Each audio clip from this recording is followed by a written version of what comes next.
Here is a 2024 Toyota RAV4 Hybrid Limited in Silver Sky Metallic.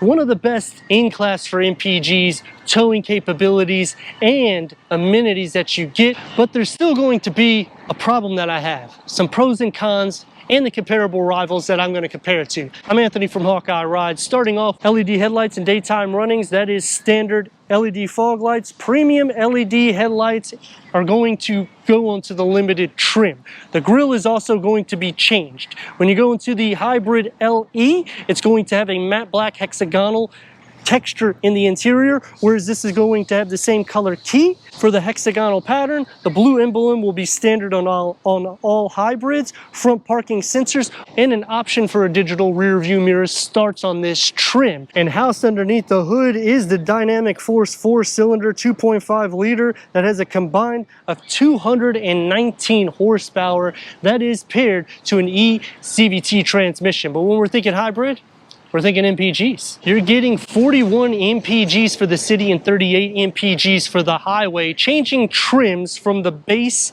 Hybrid LE will have a 17-inch steel wheel, and that will carry on to the Hybrid XLE. The Premium will change to an 18-inch wheel. The Limited is a 19-inch wheel, and even if you go into the Hybrid SE, that's going to be an 18-inch wheel. The suspension changes as well. When you get to the XSE Hybrid, that's going to have a sport-tuned suspension, whereas standard, a McPherson strut front, a multi-link rear. Towing for all trims in the hybrid is at 1,750 pounds. The limited payload is at 1,115 pounds.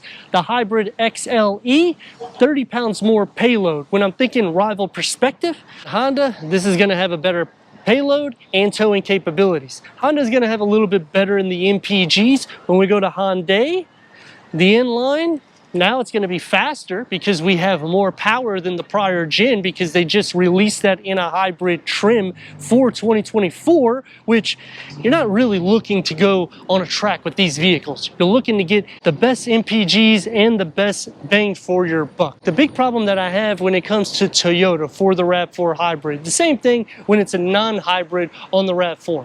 They have a lot of trims. It can get a bit confusing, in which you may not be able to option certain features until you get to a certain tier. I kind of wish they would streamline it a little bit more so like Honda and just have a few trims instead of like 30 trims. I'm just exaggerating. Standard LED taillights, the lower looks more aggressive because we get dual exhaust outlets. And this is a hybrid. You're not going to receive that when you get into the Honda. Power liftgate, which is optional on the Hybrid XLE, going into 39.4 cubic feet of storage. We have the upgraded JBL sound system, a storage nook, and a 12 volt. Underneath the floor, unlike the Honda, you'll receive a spare tire. Split fold the rear bench if you're tall like me. You can do it in the back. Otherwise, you'll have to go to the back door in order to do so.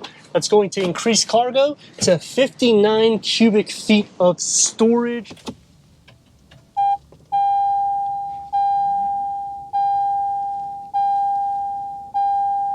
Ten-way power seat adjustment with the soft tech seats, heated ventilated seats. When you go LE Hybrid, it is a cloth seat with manual adjustments. The XLE will be cloth seats, but you'll get power seat for the driver. The Hybrid XLE Premium will get these soft tech seats with 8-way power seat adjustment for the driver and 4-way manual adjustment for the passenger. Headroom and leg room. The hybrid is just going to get you a lot more MPGs. The limited trim gets you a little bit more luxuries, which we're going to start off with storage in the dashboard. You get the satin aluminum that's going to brush in between the two-tier setup. It's more of a flat dashboard layout. JBL sound system and a 10.5 infotainment screen with wireless Apple CarPlay, Android Auto, Sirius XM, AM, FM, streaming Bluetooth audio.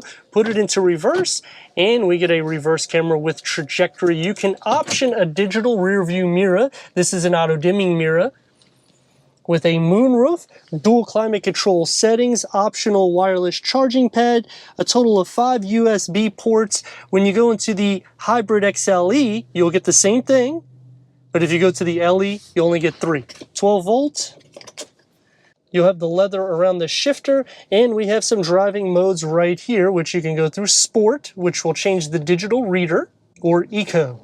Push it in for normal, and we have the EV mode already switched on, and the key fob for the RAV4 Hybrid Limited. It's going to be a little bit more sporty. Opens up with some more USB. It's a deep storage pocket. It's always fun putting them back in.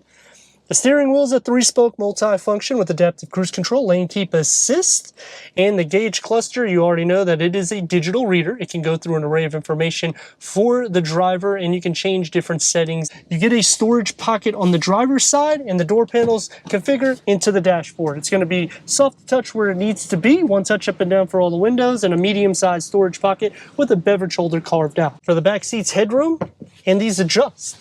It's not a lot, but that's the headroom with it folded back. It's a little bit more comfortable. We get armrests with cup holders, leg space, no storage behind the driver's seat, but you get it behind the passenger.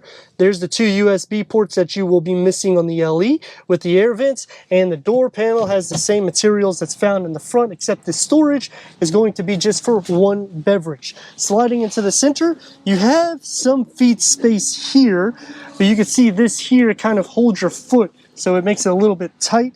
The rails are pushed up. You will be sharing some butt and shoulder space and a little bit of leg space, but overall, even headroom, it's optimal for somebody over 6 foot tall. What does 219 horsepower combined get you out of a hybrid? Well, that's what we're gonna find out.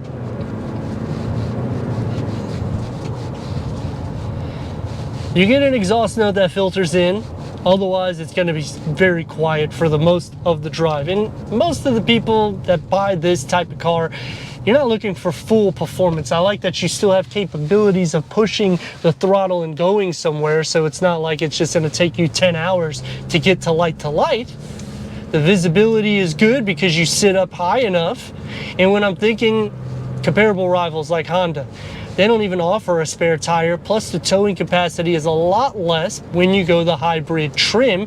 Payload is less, interior space is going to be a little bit more, but they've also increased the length, where here, it's simplified. If you want options like a wireless charger, tick the box. Pano moonroof, the same thing. Digital rear view mirror, that's why I like the limited trim. It's going to take me to some pros and cons. Starting off with the pros, great MPGs, a smooth ride. It's a lot more quiet than any of the rivals because you hardly hear the engine at all. And even with these upgraded wheels, it still drives like a smooth vehicle. Some cons about the vehicle is, like I was saying on the exterior, so many trims. You don't need a hybrid XLE and then an XLE Premium. You can tag that as one trim, therefore making it easier for the buyer. When I'm in the limited trim, I kind of feel that we should have a standard wireless charging pad. We should have standard for the Pano moonroof. I like the JBL sound system upgrade that you get. And I dislike how decreased 30 pounds of payload going up the tier, which usually you get rewarded going up the tier, but with Toyota, it's the opposite way. I like that we have options for suspension layouts and for exterior styling. And that takes me to the big problem that I have. It's kind of 2 different tiers. One is the storage capacity that you receive in the door pockets. We don't receive a pass-through to make it a little bit more optimal. And then the next is I'm tall. So sitting in the front, even in the back, my knees are sitting upwards. So if I'm going on 30 to 50 mile journeys or over an hour of a drive, I'm gonna get a little bit more tired because there's no cushion extensions, and the seat for the bottom area, it's not that wide or long. So for taller people, I can see this being something that you're gonna get a little bit more restless. In the width of it, it's not bad. But again, moving around a lot, you're gonna end up hitting the sides and it's just gonna irritate you, in which when I'm looking to get value, not just MPGs, I want features too. Now I have to do options, which I like options, but because everything has been tier based lately, I would like to see a lot of those options standard because this is the limited trim. But let me know your thoughts in the comments. And if you're new to the channel, consider subscribing. Check out the next video, merchandise, website, and Instagram. Leave a comment and a like. And I'd like to thank Gettle Stadium Toyota for giving us this 2024 Toyota RAV4 Hybrid Limited all-wheel drive for our car review.